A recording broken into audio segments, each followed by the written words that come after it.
morning and happy Halloween. Happy Queen, everyone. I'm Michelle Kinney and I'm here with my good friend, Julie Roginsky.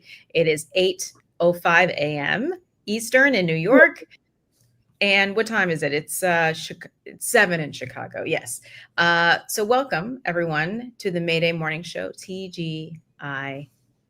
Oh, this week has been very long, Michelle. I don't know why. It has been like, I don't know if it's the weather. I don't know if it's like waking up to darkness, if it's the rain. I don't know if it's all the work stuff, it's the state of the world, but I'm not feeling it. And I'm very glad it's the weekend. And in just a few hours, Julie, we will have trick-or-treaters at our doors. Well, I'm actually taking my son trick-or-treating if you want to come with us. Are you really? Yeah, come with us. In the city? Yeah. I would love to come. I have not been trick-or-treating. Well, my friend, you are coming trick-or-treating with us. There you go. Oh my gosh. Okay. We're going to talk about this. Not only going trick-or-treating, but we're going trick-or-treating on a street that the New York Times just profiled as the best Halloween street in New York City. There you go. I will tell you all about it next week. I'll tell everybody about it next week when we do it. But yeah, come with us. We'll take pics. Okay. Well, before we're making our plans and everybody else here is like, okay, can you please get on with your show? So let's get on with our show.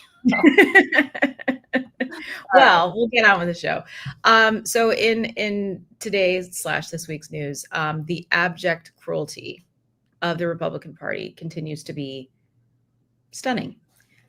Speaker Mike Johnson admitted with Dana Bash on CNN yesterday that Republicans are actually purposely starving their fellow Americans, children, families in need, in order to use this as leverage against the Democrats.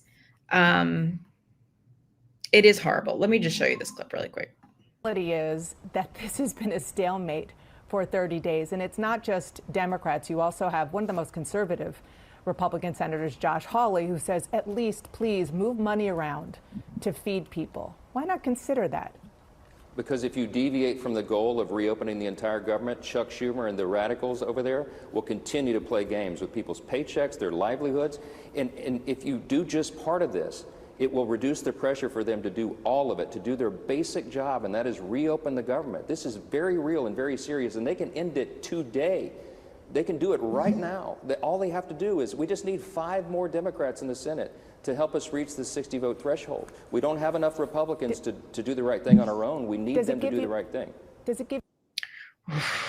So essentially, they're using people who depend on these benefits to live, to be alive, to feed their families, to survive. They're using these people not only as leverage, but to just own the libs. I don't think this has ever happened before in American history. And this, as Trump is shaking down the Justice Department, right? We know that he's asked for $230 million. And Kristi Noem, who's the head of DHS, has bought herself not 1, but 2 private jets to fly her ass around the country. So here's my question, Julie, and I already know the answer, but is this cruelty from these people ever going to stop from the so-called Christians and party of family values? You know, the state that depends on SNAP benefits more than any other except New Mexico. New Mexico is 1. 2 is the state of Louisiana, which Mike Johnson represents. So he's not owning the libs, he's owning his own constituents. And, you know, look, we've talked about this before. The first people they're cutting SNAP benefits for actually is refugees. First, they cut down the number of refugees that are coming here to some incredibly low number, which means that people are going to die. And made preference for white South Africans. Made preference for white South Africans who are not refugees from anything. No, that's making preference for like white Confederates after the Civil War. Right. Like they've had it good. But also, those are the first people they're taking SNAP benefits away from, and then they're going to take SNAP benefits away from everybody else. I was a refugee. I was on what was then known as food stamps for a very, very short time when we first came here. My parents were, I think we've talked about this, very horrified that we had to take any kind of assistance, but it was just a matter of life and death. We had gotten here, we had no money, we needed to eat. So I can tell you from personal experience that this is not people sitting on their asses, eating bonbons and watching Days of Our Lives, if that's even still on the air. It is people who truly will starve in the wealthiest country the world has ever known if they don't relent and give money for SNAP. And they have it. Yeah, that's the other thing. The money exists. They have the money for this. It is sitting in a contingency fund. It is $5 billion with a B dollars. That can feed a lot of people. Yeah. And purposely not using it. There's got to be something in the New Testament about feeding the poor. Oh, I'm sure that there has to be. And caring for the sick and these so-called pretend Christians. Right. That's the other part of this. The worst people on earth are it's appalling and it's galling, and it's I don't know what to say about this other than it's just, if they have never been in a here's the thing, they have never been in a situation where they've starved. Now, I did not read Hillbilly Elegy. I don't know if that's part of J.D. Vance's lore. Did you read it? Was he starving? I owned it, and then I gave it away. It became part of my purge for Housing Works, because I was like, get this out of my house. Which, just as an aside, when we handed it to the person as a donation, and they looked at me and was like, come on. But I didn't read it, but I have been reading a lot of comments on Twitter and stuff being like, isn't this the stuff that J.D. Vance was talking about? And not just him, but, the people around him and his community that he cares so much about. These are how these people survived. Yeah. And, there is a court ruling. A judge was skeptical about them being able to withhold benefits. We'll see what happens. Obviously, they will probably appeal. Yeah. And after they appeal, the Supreme Court will probably allow them to do whatever they want. But this is not so much about what a judge is going to rule on. It's about what their intent is. And their intent is to use their own constituents to starve people to death. And I will tell you, Michelle, when I was little, there were, and not in this country, but back in the Soviet Union, there were days when we did not have too much food. And I was never starving, but I was never totally full. And it's just the way it was. We just got used to it. But in this country, you do kind of get used to having food when you need it, right? We don't live in a country, most of us, where we starve. A lot of people do, but a lot of people who are now looking for food assistance actually are federal workers and others who should be working. Like, they should not be asking for food assistance. No. The reason they are is because this fucking government, sorry, Dad, is not feeding them, is not giving them the money to buy their food. That's how we buy our food. We work, we get paid, we go to the store. That's the social contract that they have with the federal government. And the reason that a lot of them work at the federal government is because that's a sure bet.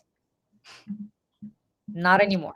Right. And was starvation part of this whole contract with America that the Republicans love to, lean on? It's just, again, it's the abject cruelty. Here's another clip of Mike Johnson. I believe this was yesterday, saying like, things are going to get dire. As I mentioned on Saturday, things are going to become very dire. There is one way out of this, the easy way, the obvious way, and that is for the Democrats to do their job and vote for the CR. Keebler of the House. I just, this little man, this angry little man who's only, do you notice though, like his lips only move, like nothing else on his face moves? And I don't think it's because of Botox. I think it's because he's a robot. And I think his soul has left his body, if there was one there to begin with. I don't understand how these people can continue. Hello. Sorry, my cat just opened my door. I just don't know how he's a very talented cat. Hello. Open the I'm sorry. I don't know what I'm saying now. I don't know how these people can look into the eyes of the American people and say, starve. It's abuse. We are in an abusive relationship, not only with Donald Trump, but the entire Republican Party, and then they gaslight you into telling you who's to blame, and you're to blame, and everyone else, and the immigrants are to blame, and poor people are to blame. I want to be very clear. He's taking his paycheck. Oh, yes. They're taking their paychecks, these people. Mm-hmm. That's the part that just galls me. Like, there needs to be a law passed that if there's a government shutdown in the future and people get won't have the ability to get paid, it starts with them. Yep. It starts with them. Now, most of them are millionaires and they don't really need their $100 and something thousand paycheck, whatever it is, right? But nevertheless, donate it to a food bank. And no clawbacks afterwards. Like no restitution of your paycheck afterwards. Yep. Let our families think about eating or not eating. I mean, there is no amount of money in the world that will go to a food bank that will replace what the federal government does. No. And they've talked about here's an interview on CNN yesterday with one of their correspondents in a food kitchen. Poor folks, they're preparing as so many of their neighbors are about to lose benefits. Yeah, Boris, I'll be honest with you. It's incredibly stressful for a lot of people that we've been speaking with who have had to come here because their last SNAP check came weeks ago and they're not expecting it to come when this Saturday begins. And you've seen the strain because there are people who have kids. We spoke to a woman who has 4 kids and she needs to put food on the table, which is why she ended up coming here. So we're at Loaves and Fishes. It's a food pantry, like you noted, in Delaware County, Delco, just outside of Philadelphia. And I want to actually bring in Pastor Chris, you're the director here. Thank you for being with us. So tell me, what has the impact been that this community has felt because of this impending expiration of these SNAP benefits? Sure. So we've probably seen an increase of about 30% in our families just in the last couple of weeks that are coming for a visit. So folks in anticipation of what's going on with SNAP. And again, they're telling you specifically it's because of this SNAP expiration. Oh, yeah, absolutely. I mean, the reality is that I think the figure is that for every one meal that a food pantry can provide, SNAP provides 9. 9. So we're that's the number there. That's the number that I want people to remember. For every meal that, a place like that can provide, SNAP provides 9, and then multiply that by how many people will go hungry and how many people could be helped. And here's the thing too, Billie Eilish, the singer, musician, she was at an event, I think for the Wall Street Journal or something like that. I think it was just a night or two ago, to get an award. And Mark Zuckerberg and like all these billionaires were in the audience, right? Oh, there he goes. And she looked out into the audience and she was like, hey, if you're a billionaire here, why are you a billionaire? And she was like, give your money away, shorties. And then Stephen Colbert came up on stage shortly after and said that she, Billie Eilish, who's not a billionaire, also very wealthy, but not a billionaire, was giving away $11.5 million to people in need. I'm just saying, like, this is, there is no Elon Musk hospital. There is no Mark Zuckerberg school for the whatevers. These people are hoarding all of this money for themselves and propping up people like Donald Trump and Mike Johnson, who are not solely responsible, but certainly the head of the snake of this suffering. I think the problem here is that there is a mentality lately, and you didn't have it even during the robber baron era. Yeah, they created you watch the Gilded Age, and that's partially true, partially not. But you have the Carnegie Endowment, you have Carnegie Hall, right? I mean, Listen, the Rockefellers, look how much that they've done to give back. Rockefeller University, I mean, which is a Mhm. great research university here in New York. Mhm. These people were awful people, Yeah. but they built stuff Mhm. and they gave back Yeah. to others. And Entire state of West here, Virginia. I mean, my God, yeah, yeah. state of West Virginia basically is because of the Rockefeller family. That's why Jay Yeah, Rockefeller was a senator there for so long. that's He right. basically bought a state for himself to be a senator in. But Yeah. um, but now you have this pride where it's just wealth for the sake of wealth. And it's to see who has more just to have more. Like, I don't know what Elon Musk does with his money. And I don't know what Mark Zuckerberg, I think actually Mark Zuckerberg does have some sort of philanthropy fund, but Yeah, Elon but Musk, like even knows about it? Like it's yeah, not, you know what yeah, I'm saying? but you have people whose wife, by the way, is a doctor, like she should know better. And then you have Worst people like Mackenzie Scott, That's right. Who's Jeff Bezos's ex-wife, who's Right. literally giving away her wealth.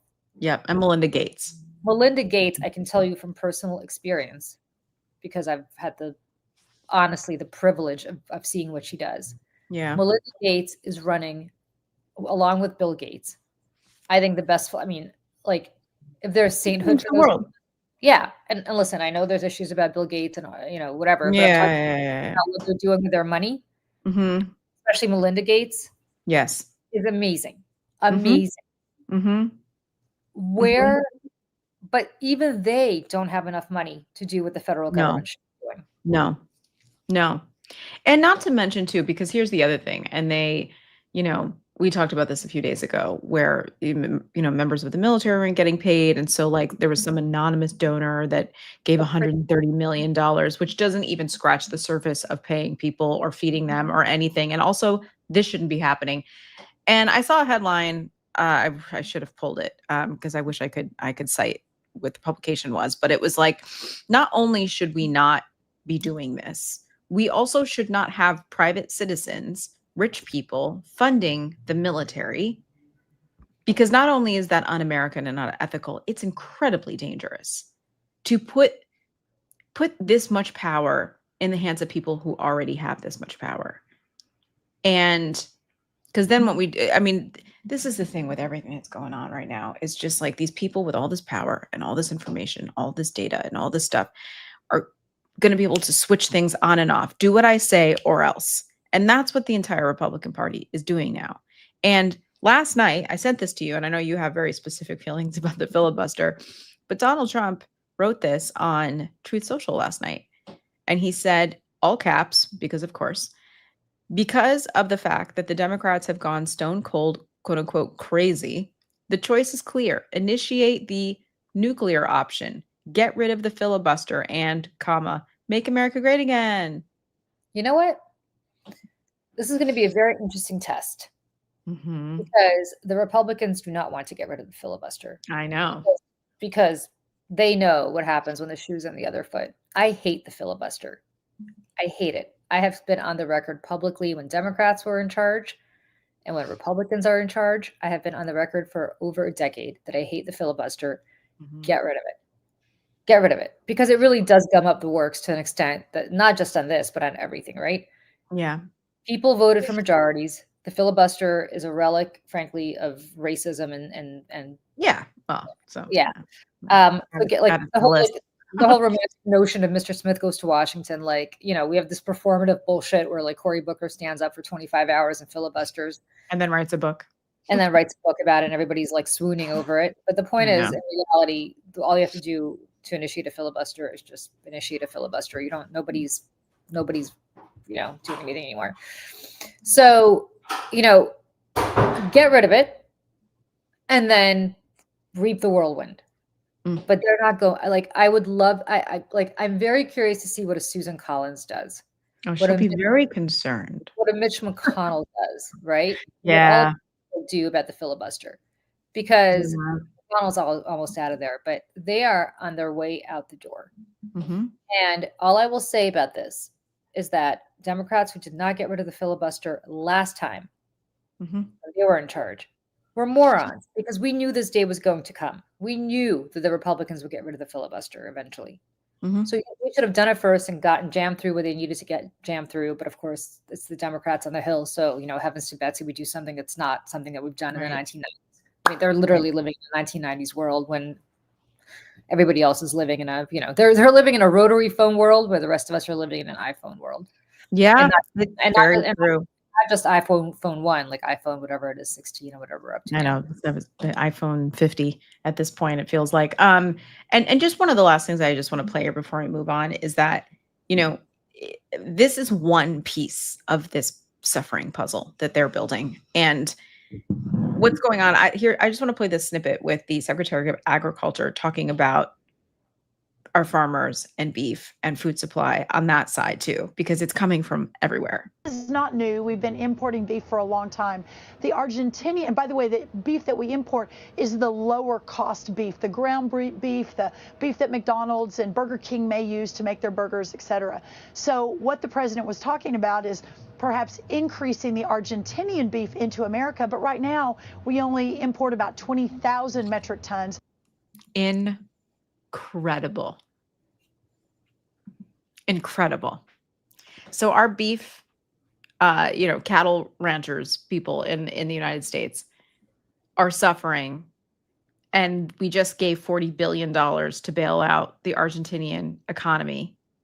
And now we're going to import all of their beef and sell out our farmers, while our soybean farmers have not been able to sell anything to China. And China is buying. It's just like America last, guys. America last. And that is the thesis to all of this. He doesn't care. No. We talked about this yesterday. He doesn't care. He only sees these people as people who, there are people who get in the limo with him, and there are people he watches outside the window of the limo. Mm-hmm. And those people are only people who are meant to be harvested for votes. Yep. We talk about very good word. We talk about not Peter Thiel, who's the Curtis Yarwin, as talking about harvesting. Yeah, he's like the ideologue. By the way, go read his Substack. Your head's he is so full of it. It's crazy. It's like it's like reading, but intellectually, it's like reading a 12-year-old who's just read. He's that guy who goes to the bar with like a leather jacket and his like fluffy hair, and he's reading poetry and drinking red wine and like looking around the room to see who's watching him. Like that is that guy. And you know that guy. I know that guy. We've all seen that guy. We all know that guy. That guy who's weird. Who quotes like the Marquis de Sade, and he's like, "Oh my god!" Like I can't. I knew that guy in high school, and he's like 50, and he's like looking for who's 21 in the room. Anyways, that guy Curtis Yarwin, their intellectual overlord, has said that both basically everybody needs to be used for biofuel who's not part of their intellectual. I don't know. And if they're non-productive members of society, they need to be basically exterminated, and their bodies need to be made into biofuel to run the buses and the infrastructure in these network state towns that will be owned by billionaires and tech oligarchs. Yeah. So what's interesting about all this is that Trump basically agrees, except that he doesn't want to use these people for biofuel. He wants to use them for votes. That's all they matter. This is a man. You should write about that. Yeah, I have. I mean, I probably should. This is a man. Actually, I think I did. This is a man who, you know what? I write so much, Michelle. I don't even know. I know. I was like, you probably already did. Like, that column you wrote last week? I'm like, I truly don't remember. But the problem for him is that, as I said, I think I said this maybe on this show, or maybe I said it in my column, everything blends into one, so I don't remember. But he was driven to school in a Cadillac. In Queens when he was little. Yes. And then he was by a chauffeur. And then he was driven by a chauffeur in the back of a town car the entire time he was working for the Trump organization. And then now he's chauffeured by the Secret Service in the beast as president. This man has never, ever interacted with anybody outside those limousine windows. And the only time he's interacted with them is to tell them to vote for him.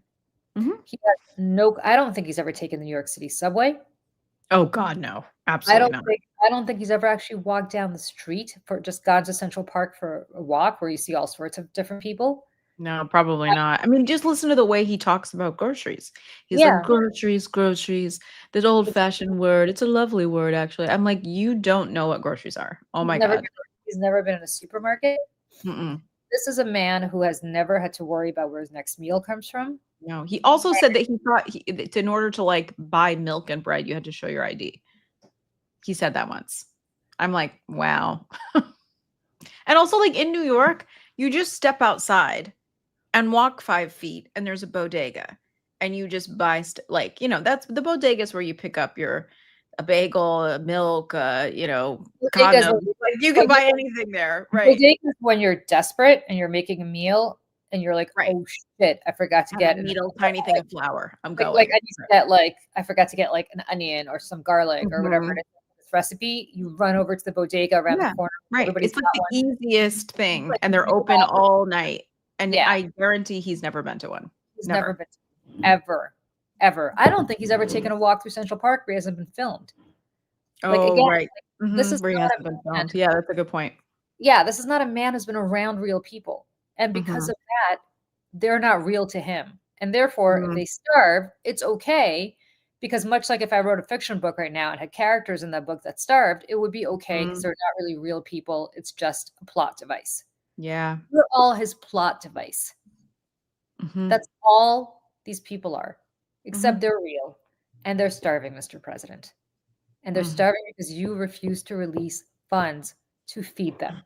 You are purposely starving their own population, like every crazy despot in the world, even Vladimir Putin, Yeah. even Benito Mussolini, even Adolf Hitler did not purposely starve their population. Mhm, Stalin mhm. did. Right. Who, Which, by the way, Steve Bannon is a huge fan and well, talks. He's like, I'm a Stalinist. I'm a Stalinist. But like, and the last thing I'll say, I know I keep saying that, but this really is the last thing I'm going to say about this is that where are the celebrities? Where are the Taylor Swifts? Where are the George Clooney's? Where are these Steven Spielbergs? I mean, where are all of them? scared, Why aren't scared you out of the all mind. speaking up and getting straight to camera? You don't need CBS or all you got to do is pick up your iPhone and film a video and make threats and speak to people and say this is what you need to do, and if you don't do this, government, we're not going to do this, or whatever it is. Or don't make threats, or just talk about it. Spread awareness. Where is everybody? Where are the artists? Where are the musicians writing this music that a whole generation of artists were speaking to what was going on in Vietnam in the 60s with civil rights and everything else? Where are those people now? Where are you? It's because commerce has become such a huge part of being an artist now that people are so afraid to say anything because they're going to lose, ticket sales or album sales or this or that. I don't. Oh well, I don't want to get rid of my Republican. For Well, yeah. real? Listen, Do you know what I mean? Taylor Swift was now living in Kansas City, I'm and just, I'm she's I'm not pleased with her right He's now. I'll hanging just out say with that. Patrick Mahomes and his wife, who I believe Exactly. endorsed Trump. Yep, Believes they're big MAGA. and probably it's not good. I know the owners of the Kansas City Chiefs are big MAGA, so I don't know if she's like this is going to hurt. I don't know. God bless. Go sing about your stupid ex-boyfriends. Go sing about your impending divorce, which is going to happen. I'm sorry to say that, but I don't think this marriage is Yikes. one for the record. We'll talk about that another time. I could give you Yeah. a verse about why my husband and I have psychoanalyzed this impending marriage. Oh yeah, we did talk about that. I remember at dinner. It's not Yeah. gonna last. But Mhm. like that'll probably create some great album for her. God bless. You know what? Bob Dylan. It's more collectively, where is everyone? But my point is like think about the real artists. Bob Dylan, Yeah. Purdue, all of these people fought institutional Mhm. power, created Mhm. great music, and became Mhm. really rich. Taylor Swift doing it. It's not like Yeah. they went into penury because of it. Yeah. But you're absolutely right. Now the record, she doesn't even need her record label. She could do whatever the hell she wants, but she just won't do it because she I know barely she knows can Tom she can Harris. do whatever the hell she wants. And I just think that, like comedians too, Lenny Bruce essentially gave his life Yeah. to, and And Clooney with his where is stupid big name, everybody? good luck. which is like this story about how Edward R. Murrow stood up to I know. care. You know what? Thanks for criticizing Joe Biden, George Clooney, and then telling us you're out of politics. And I think we should do a whole dispatch about George Clooney, because he said to Patty LuPone in doing a actor on actor interview at the Rainbow Room at 30 Rock, saying, I think we'll be okay. I think everything's going to be just fine. And now, just in the last month, has said that he's moving his kids to Europe permanently because he doesn't feel like they're going to be safe here or have an equal shot, which is crazy. And then his name was mentioned in Virginia Giuffre's book about Jeffrey Epstein. So which apparently he's very upset about. But, well, yeah. Okay. God bless. We will do a whole separate thing on him. I think his wife could do better, but I've always thought that. Oh, and so, let's move on. Yep.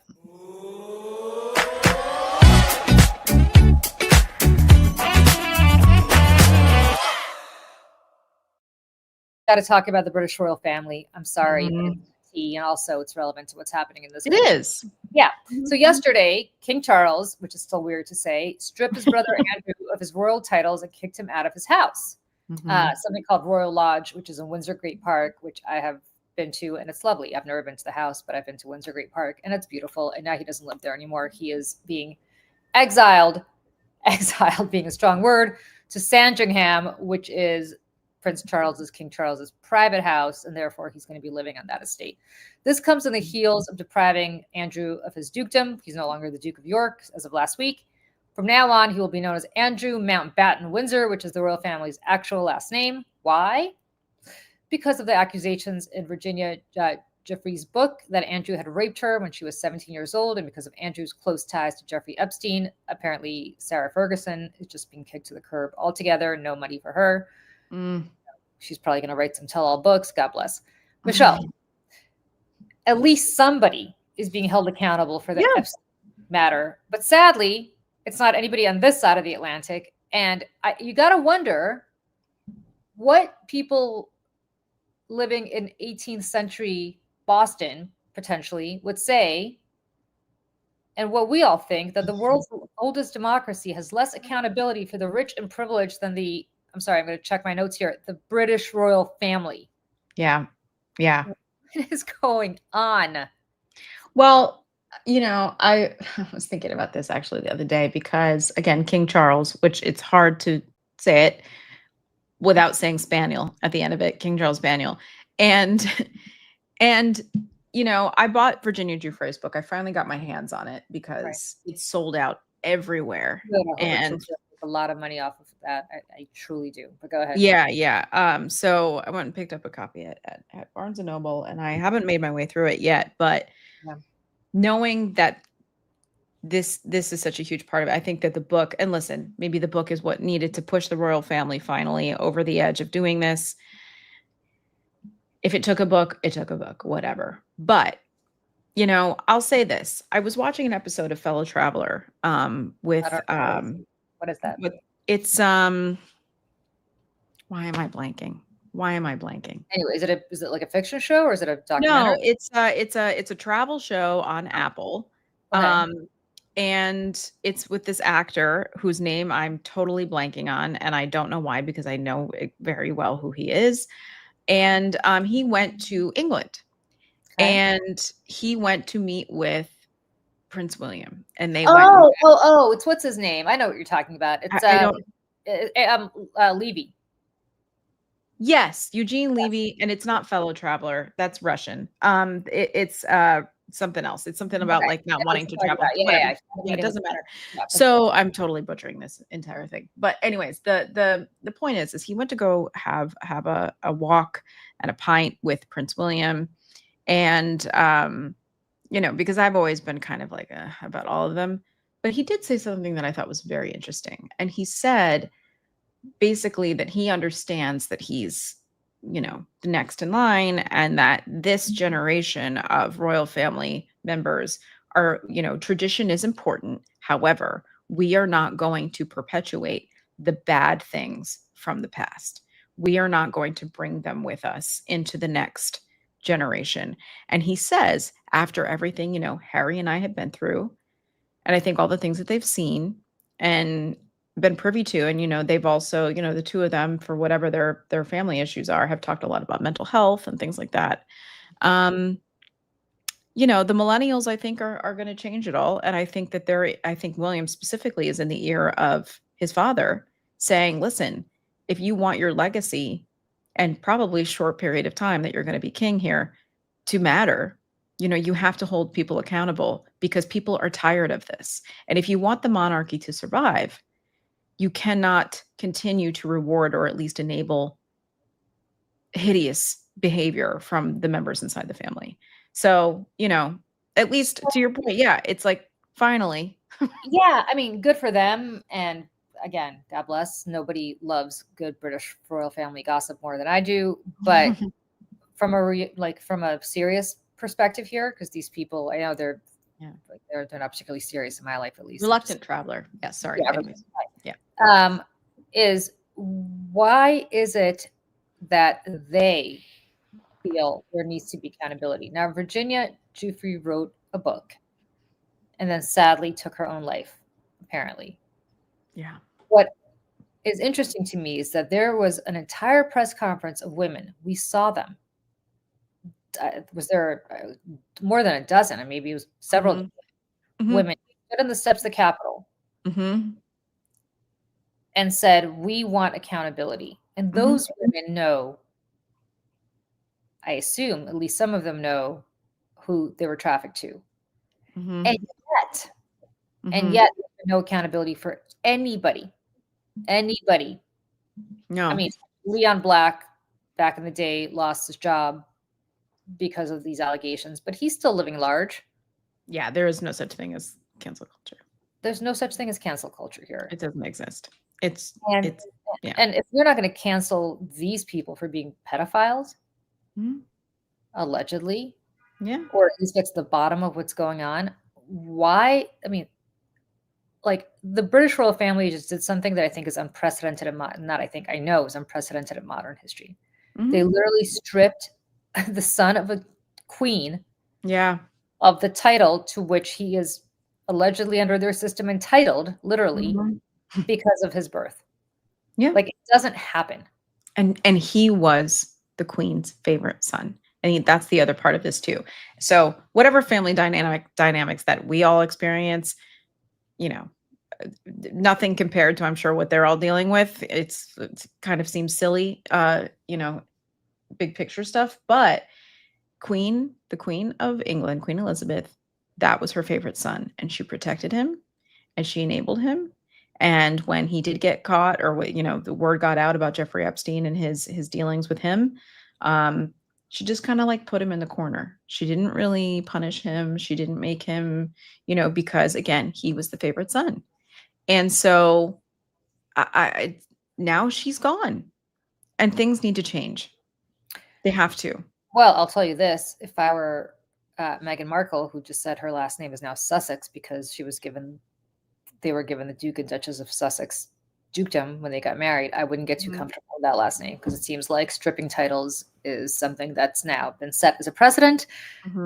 She might want to go back to Mountbatten Windsor if she wants to take her husband's last name, or just do what the rest of us did, which is go by her maiden name. Yeah, just be Meghan Markle. It's fine. Like, we all know that, and it's valuable just on its own. It's okay. We don't need to be taking our husband's names, but yeah, because you know how I feel strongly about that. But yeah, I just listen. This is all connected to what's going on. It's why the government is still shut down, or at least partially why. It's why the congresswoman-elect from Arizona is not being sworn in, because of all the Jeffrey Epstein stuff. Because there is a worldwide web of this pedophile ring from the most powerful people in the world, including members of the British royal family. In this book is also mentioned prime ministers, members of Congress. There are a lot of famous people, and I think it's only a matter of time until we know who those people are. I think we can guess who some of those prime ministers are already, and that man needs to be held beyond accountable, beyond accountable, as does the president of the United States, if it turns out that he is in those files. So, all right, let's move on.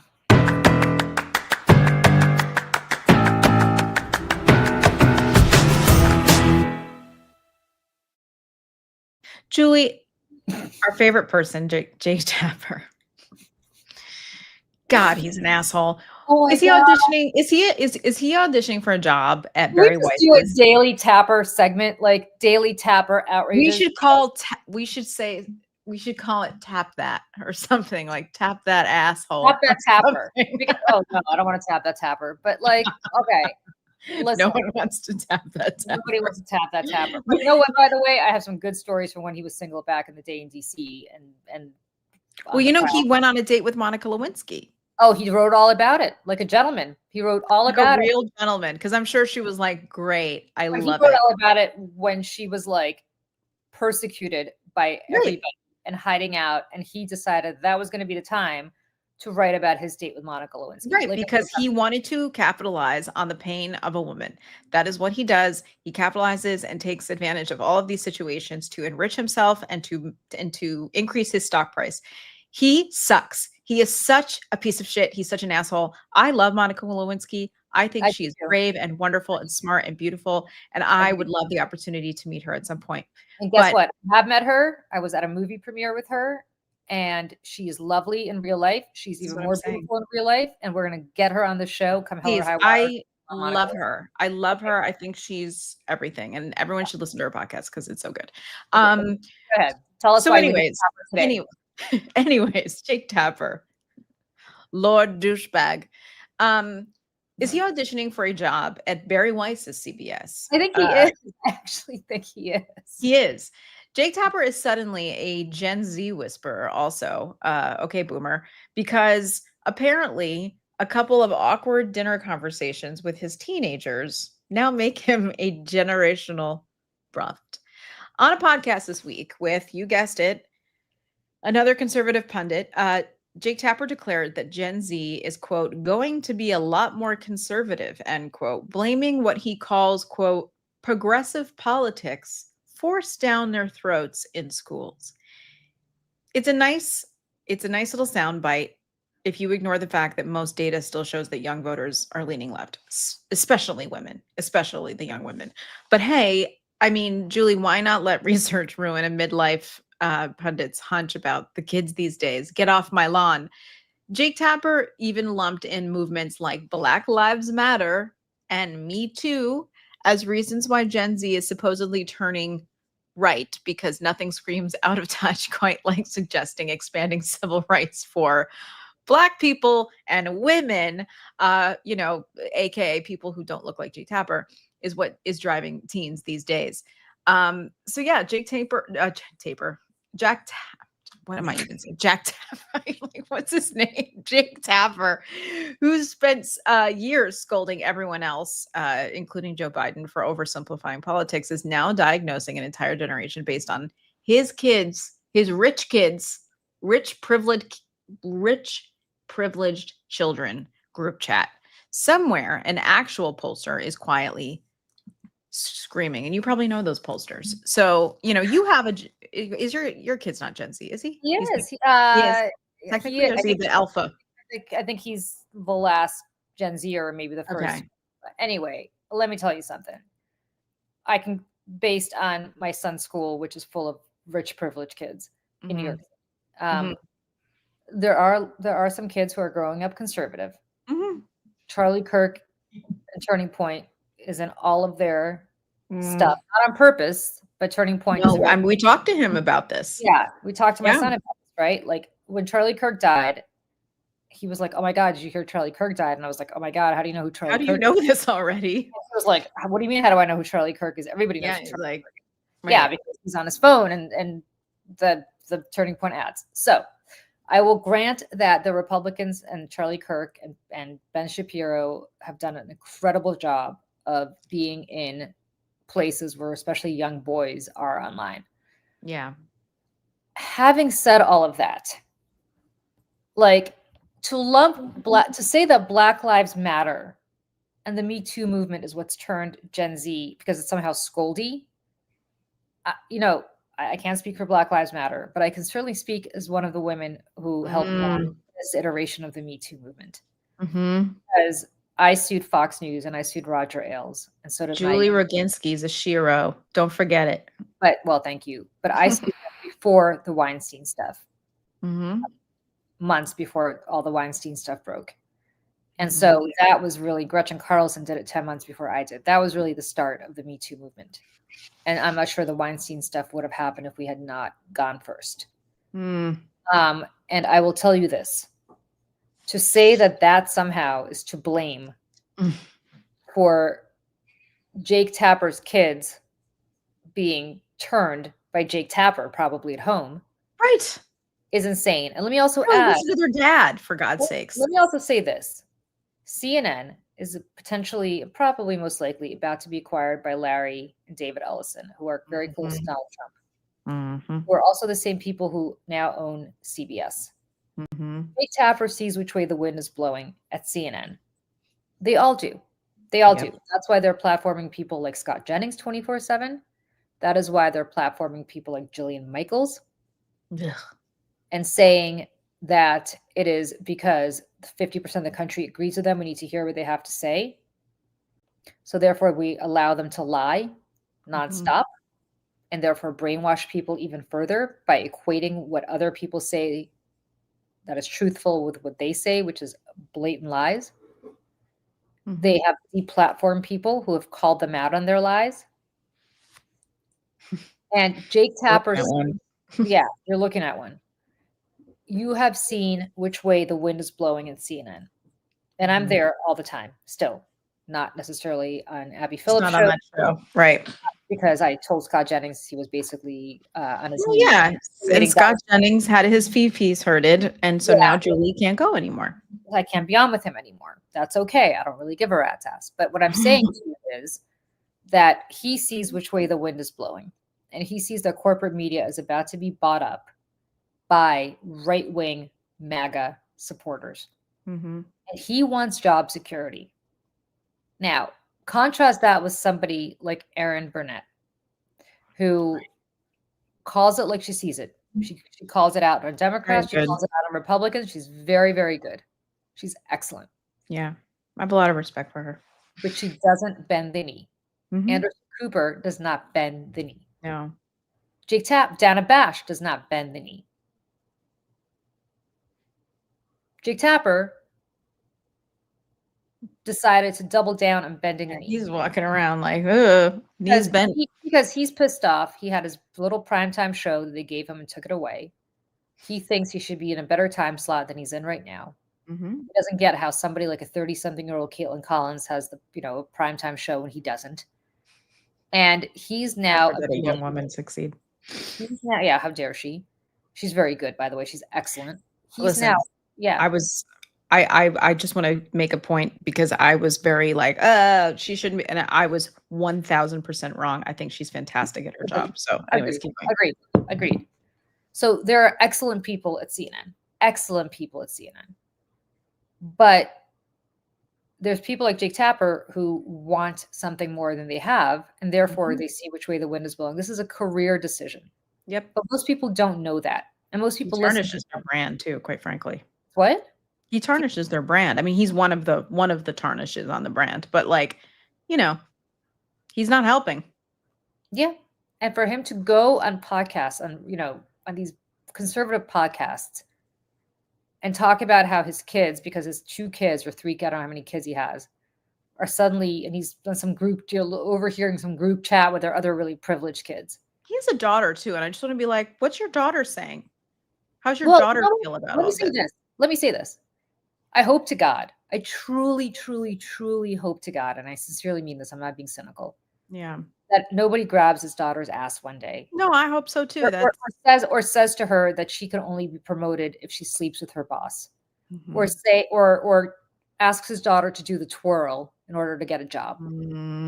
I hope none of that ever happens to his daughter. But you know what? Chances are something like that will probably happen to his daughter. Thanks to the Me Too movement, Jake, your daughter will now be able to sue and not be forced into arbitration. And thanks to the Me Too movement, Jake, she may be living in a state where she'll be able to talk about it openly as opposed to being gagged. That's what the Me Too movement has accomplished for your daughter, Jake. Yeah. And while there's been a backlash to Me Too, like overall, it has been progress. Yeah. And if you think that that is what's making your kids more conservative, then your kids have not yet lived life. And it is your job as their father to sit them down and say, you know what? We're not Black, so we can't talk about what the Black Lives Matter movement has done for Black people because we don't know. But let me tell you something. The Me Too movement has done quite a bit in the last decade to make all of your lives better. Yeah. And just because Charlie Kirk is in their feeds or was in their feeds all the time, and just because Turning Point is still in their feeds all the time, it is up to Jake Tapper to do what the rest of us do, which is to say to his kids, you know what? That stuff is bullshit. Yeah. It's Don't bullshit. look at that. It's lies, and it's lies. And you don't platform Scott Jennings because that's lies. Yeah. And if you notice who doesn't platform Scott Jennings, you never see him on Aaron Burnett. You never see him on Anderson Cooper. Funny. Yeah. You're right. Wow. Yeah. You're right. They don't platform him. I don't know this for a fact. I think they refuse.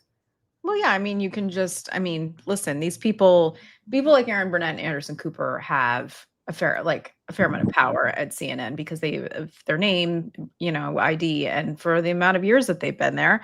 And if they don't, I would hope that they have editorial power over who comes on their show. Yeah. More so than Abby Phillips does, apparently.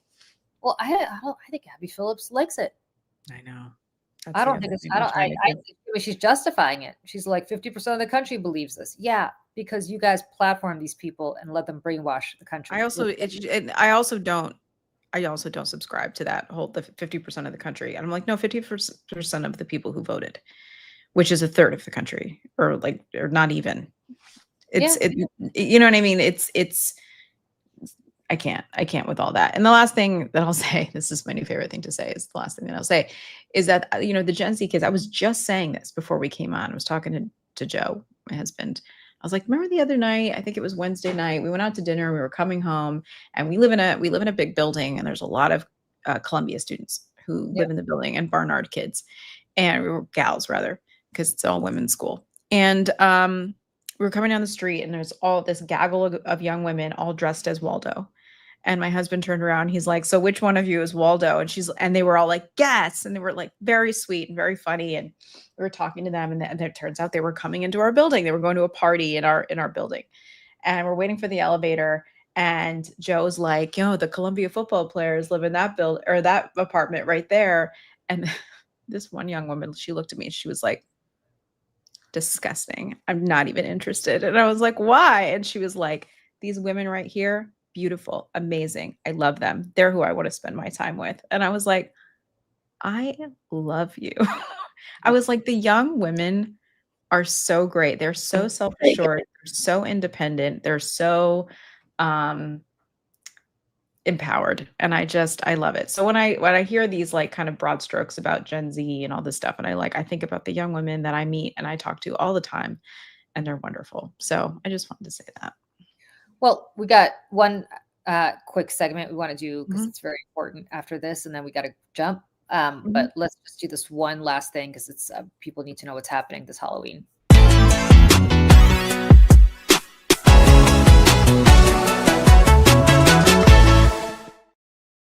So it is Halloween. We talked about this earlier. Michelle is going to come trick-or-treating with me, whether she likes it or not. But obviously, it's a huge highlight of the calendar for kids across the United States.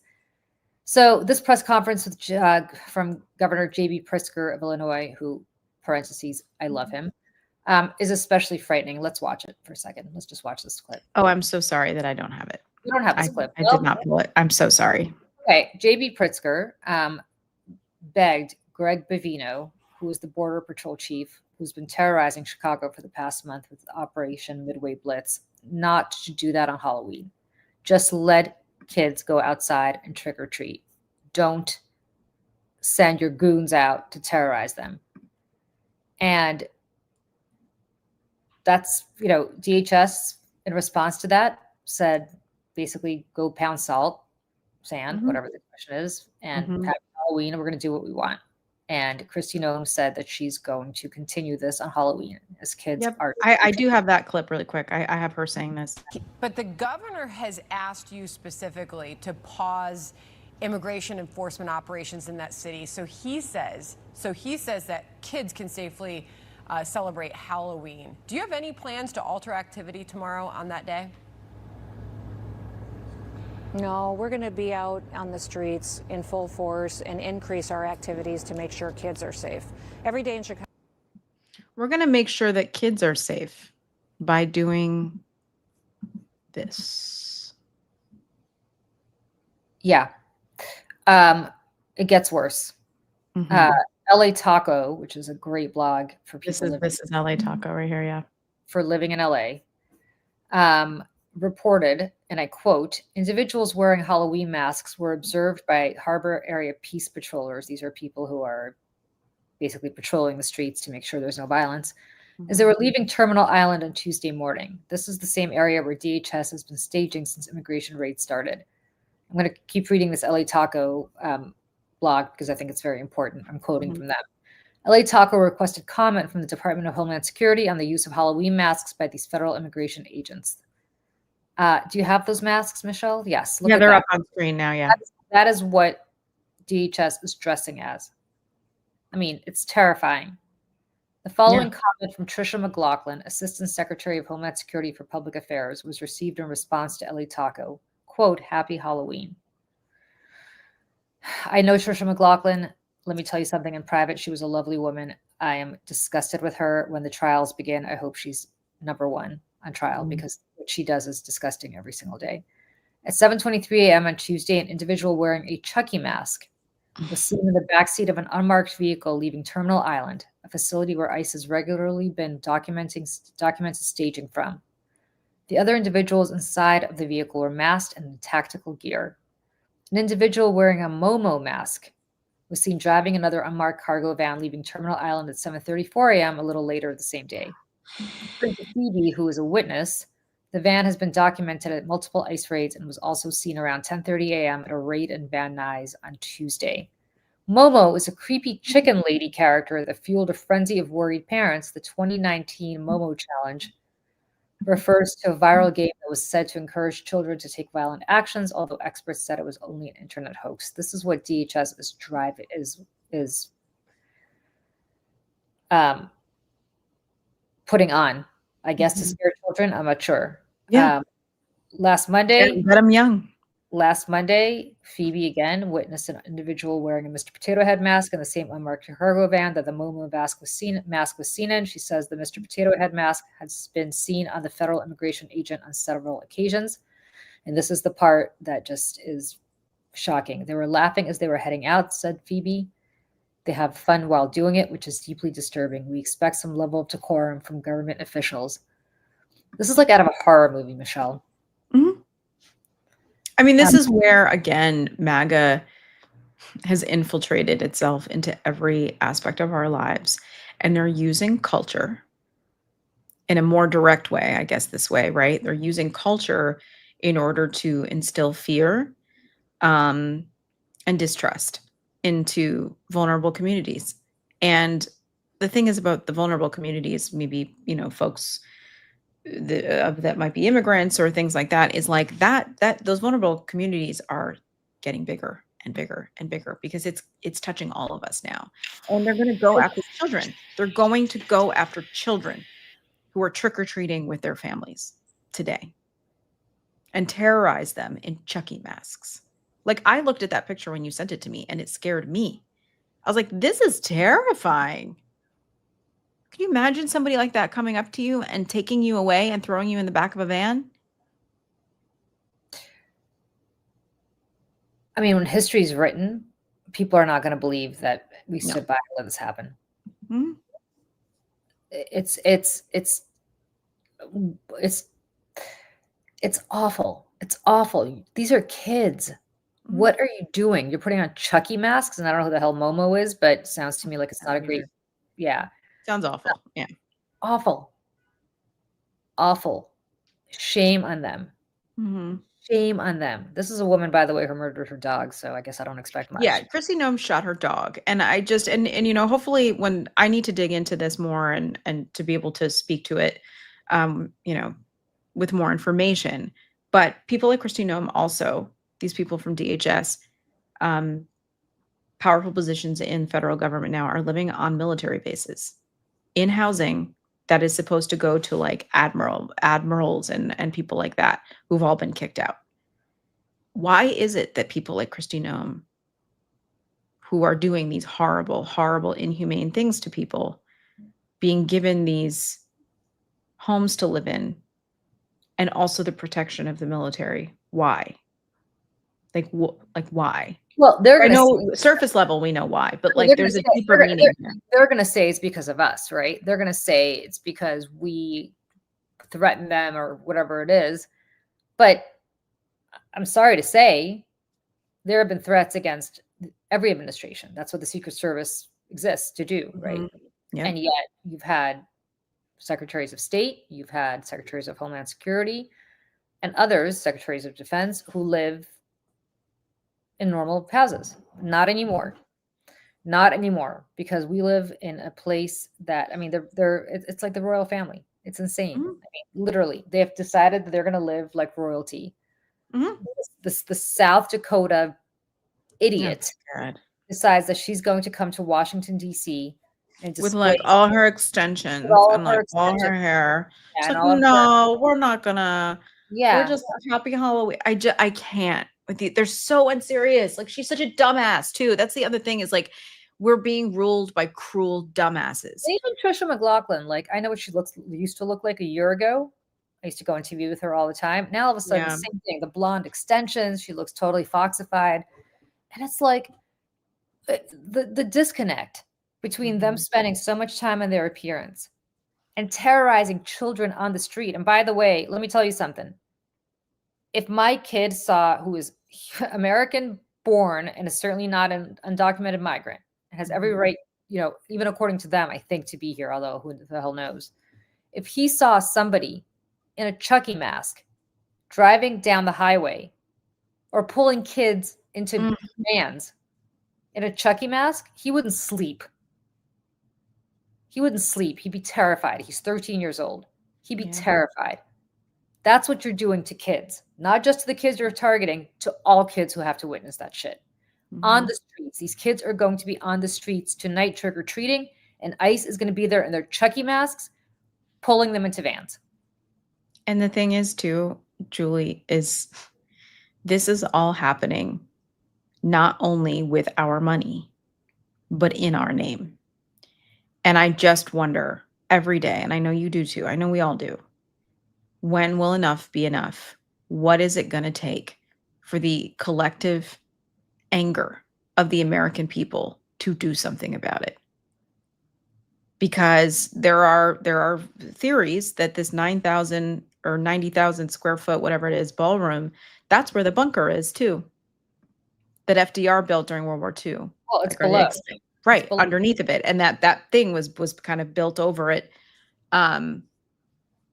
What's going on underneath? I feel like these people are getting ready for something. I don't know. It gives me the heebie-jeebies. But I just wonder, regardless, when will it be enough? I don't know. But on that note, we are we gotta go. I have a meeting, so I have to get to that. Yeah, you gotta go. But the World Series is wrapping up here. So I think I'm gonna play us out on our Wonder Boy video. You're gonna go, and I'm gonna see you a little bit later. Yeah, we have a little bit of a dispatch to do today. So bye, everybody. See ya. Bye. Bye. Bye. There have been perfect games. Robinson dashes to the plate.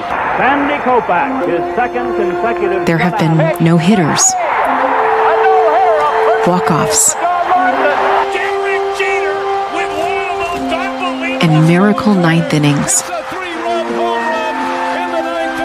Baseball has always given us nights that felt touched by something greater than the game itself. But then, on Friday night, under the lights of Dodger Stadium, one immigrant gave us the kind of performance we'll tell our kids about. They're calling it the greatest game ever played. 3 home runs. And there goes Ohtani. Shohei. Ohtani, did he? Ohtani! Ohtani has done it again! His 3rd home run! This was about as impressive as it gets. The bat flip. 6 shutout innings. LCS. 5 innings. 1 and 2 on Teray.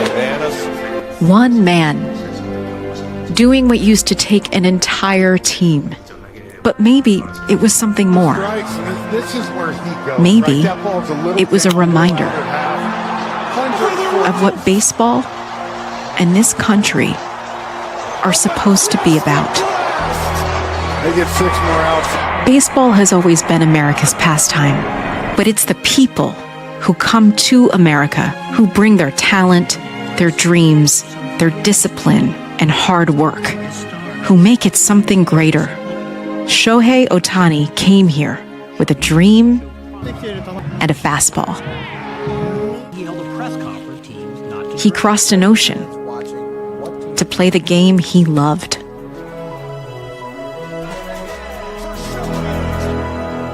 He reminded us why we watch, why we dream, and why this game endures. Baseball was born here, but it's been kept alive and made greater by those who crossed oceans and borders, proving again that greatness isn't born in just one place, that the American dream doesn't have a birth certificate. It has a heartbeat. And on Friday night, it sounded like this. Ohtani, did he? Ohtani! Ohtani has done The sound it again! His 3rd home run! connects us all. From fields in Cuba, Venezuela, the Dominican Republic, Japan, Puerto Rico, to the sandlots of the Bronx and the cornfields of Iowa. In a country built on possibilities, sometimes it takes someone who came from somewhere else to remind us what it all really means. But as the pitcher, there goes Ohtani, lighting up the highlights already. Baseball may be America's pastime, but baseball has been made greater. Pitcher and a hitter. By those who choose to play it here.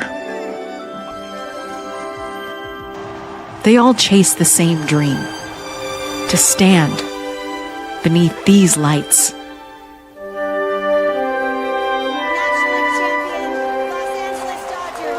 And belong.